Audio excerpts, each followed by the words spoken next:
নমস্কার বন্ধুরা, কেমন আছেন সবাই? আশা রাখছি আপনারা প্রত্যেকেই ভীষণ ভালো আছেন।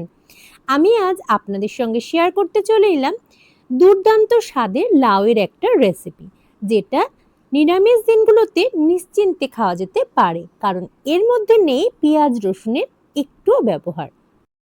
নিরামিষ দিনগুলোতে রান্নার রেসিপি বাছাইয়ের ক্ষেত্রে মায়েরা কিন্তু বিশেষভাবে চিন্তিত হয়ে থাকেন, কি রান্না করব আর কোন রান্নাটা সকলের বেশ পছন্দ হবে। আজকের এই রেসিপিটি আপনারা একবার অবশ্যই ট্রাই করে দেখতে পারেন। বাড়ির ছোট থেকে বড় সকলেরই ভীষণ ভালো লাগবে। আমি রান্নাটার জন্য নিয়ে নিয়েছি একটা গোটা কচি লাউ। এই রান্নাটার জন্য লাউটা কচি হওয়া কিন্তু অত্যন্ত জরুরি। আমি লাউটাকে খুব ভালোভাবে গ্রেটার দিয়ে গ্রেট করে নিচ্ছি। সম্পূর্ণ লাউটাই একইভাবে আমি গ্রেট করে নেব। লাউটা কচি থাকলেও দু একটা বীজ তো থেকেই যায়, সেটা কিন্তু হাতের সাহায্যে বাছাই করে ফেলে দিতে হবে। খুব ভালোভাবে সম্পূর্ণ লাউটাই আমি গ্রেট করে নিয়েছি। আর লাউটা গ্রেট করার সাথে সাথে কিন্তু অনেকটা জলই এর থেকে বেরোয়। আমি একটা ছাঁকনির সাহায্যে সম্পূর্ণ লাউটা থেকে এক্সট্রা জলটা ভালোভাবে বের করে নিচ্ছি। লাউয়ের থেকে এক্সট্রা যতটুকু জল সেটুকু বের করে নেওয়ার পর লাউটাকে একটা আলাদা পাত্রে আমি নিয়ে নিচ্ছি। এবার এর মধ্যে নিয়ে নেব আরো বেশ কিছু উপকরণ। প্রথমেই নিয়ে নিলাম হাফ চামচ পরিমাণ সাধারণ লবণ, সাথে হাফ চামচ পরিমাণ নিলাম বিট লবণ। এর মধ্যে নিয়ে নিলাম বেশ কিছু পরিমাণ হলুদ, অল্প পরিমাণ চিনি এবং লাল লঙ্কার গুঁড়ো। এর সাথে যুক্ত করে দেব 2 চামচ পরিমাণ জিরে গুঁড়ো এবং 1 চামচ পরিমাণ ধনে গুঁড়ো। এই সমস্ত উপকরণগুলো নেওয়ার পর আরও একটা উপাদান যোগ করতে হবে, সেটা হলো বেসন। এতে কিন্তু বাইন্ডিংটা সঠিক হবে। লাউয়ের মধ্যে সমস্ত উপাদানগুলো নিয়ে নেওয়ার পর হাতের সাহায্যে খুব ভালোভাবে একবার মিশিয়ে নিয়েছি। এবার যোগ করে দিচ্ছি 3 চামচ পরিমাণ চালের গুঁড়ি।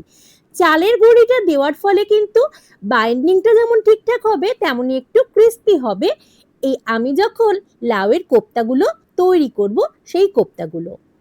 প্রথমে কড়াইতে কিছু পরিমাণ তেল আমি গরম করে নিয়েছি, আর এবার গরম তেলে আমি এই লাউয়ের কোপ্তাগুলো একে একে ছেড়ে দিচ্ছি।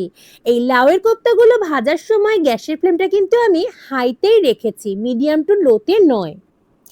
এক পিঠটা ভাজা হয়ে যাওয়ার পর আমি কিন্তু খুন্তির সাহায্যে উল্টে দিয়েছি।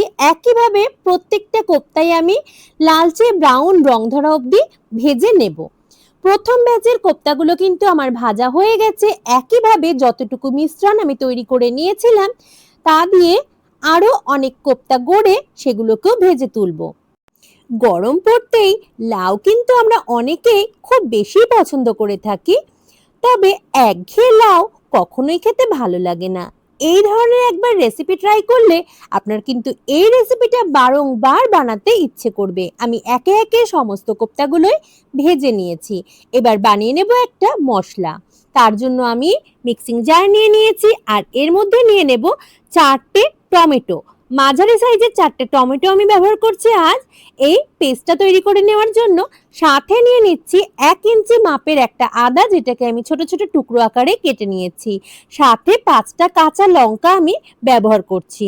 আদা, টমেটো, কাঁচা লঙ্কার পেস্টটা কিন্তু আমি করে রেখে দিলাম। এবার করছি রান্নাটা শুরু।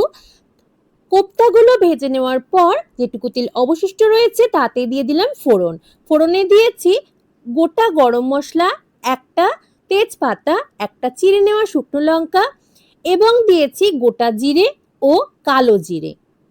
সমস্ত উপকরণগুলোকে মিনিট খানেক সময়ের জন্য ভেজে নিয়েছি। আর তারপর দিয়ে দিলাম হাফ চামচ পরিমাণ হিং। হিংটা নাড়াচাড়া করে নেওয়ার পর দিয়ে দিলাম 5 চামচ পরিমাণ বেসন। খুব ভালোভাবে নাড়িয়ে চাড়িয়ে মিশিয়ে নিচ্ছি বাদবাকি উপকরণের সাথে।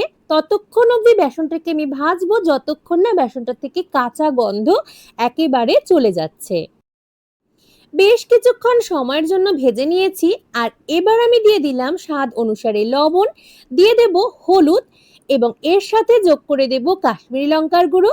লাল লঙ্কার গুঁড়ো কিন্তু এই পর্যায়ে আমি যোগ করছি না, যেহেতু আমি টমেটো, আদা, কাঁচা লঙ্কার আলাদা করেই একটা পেস্ট তৈরি করে রেখেছিলাম। সমস্ত উপকরণগুলোকে বেশ খানিকক্ষণ ধরে নেড়ে চেড়ে মিডিয়াম ফ্লেমে আমি ভেজে নিয়েছি। এবার রান্নায় আমি যোগ করে দেব 2 চামচ পরিমাণ জিরে গুঁড়ো, আর সাথে দিয়ে দেব আবারও 1 চামচ পরিমাণ ধনে গুঁড়ো। খুব ভালোভাবে একবার বাদবাকি উপকরণগুলোর সাথে মিশিয়ে নেব। যতক্ষণ না মশলা ভাজার কাঁচা গন্ধটা চলে যাচ্ছে ততক্ষণ কিন্তু এভাবেই অনবরত নাড়তে থাকবো।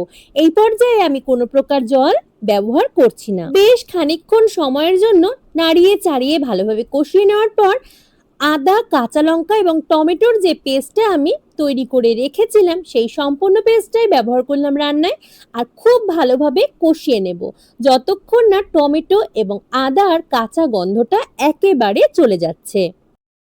মিডিয়াম ফ্লেমে বেশ খানিকক্ষণ সময়ের জন্য কষিয়ে নেব এই সমস্ত উপকরণগুলোকে। এতক্ষণে কিন্তু টমেটোটাও খুব সুন্দরভাবে সেদ্ধ হয়ে গেছে। আর এবার আমি রান্নায় যোগ করে দেব 1/2 চামচ পরিমাণ চিনি। আমি নিরামিষ রান্নার ক্ষেত্রে কিন্তু চিনিটা ব্যবহার করে থাকি স্বাদের ব্যালেন্সের জন্য। যাদের অসুবিধা আছে তারা অবশ্যই চিনিটাকে স্কিপ করে যেতে পারেন, তবে এই রান্নাটার ক্ষেত্রে অল্প পরিমাণ চিনি ব্যবহার করলে স্বাদটা কিন্তু অনেকটাই বেড়ে যায়। সমস্ত মশলাগুলোই খুব ভালোভাবে আমি কষিয়ে নিয়েছি এই পর্যায়ে, আর চিনিটা মিশিয়ে নেওয়ার পর মশলার সাথে একটু মিশিয়ে নিচ্ছি। একটা পাত্রে আমি কিন্তু বেশ কিছু পরিমাণ জল গরম করতে বসিয়ে দিয়েছি, তার থেকেই বেশ কিছুটা জল আমি রান্নায় ব্যবহার করব। সমস্ত মশলাগুলো খুব ভালোভাবে কষানো হয়ে গেছে আর কড়াই থেকে উঠে আসতে শুরু করেছে। এবার আমি দিয়ে দিলাম পরিমাণ অনুসারে গরম জল।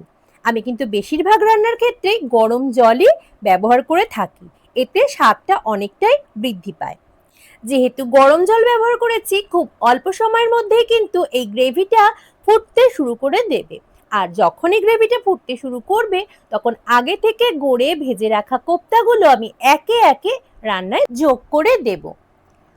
আমার গ্রেভিটা কিন্তু খুব সুন্দরভাবে ফুটে গেছে, আর এই পর্যায়ে আমি কোপ্তাগুলোকেও দিয়ে দিচ্ছি গ্রেভির সাথে কিছু সময়ের জন্য ফুটিয়ে নেব বলে।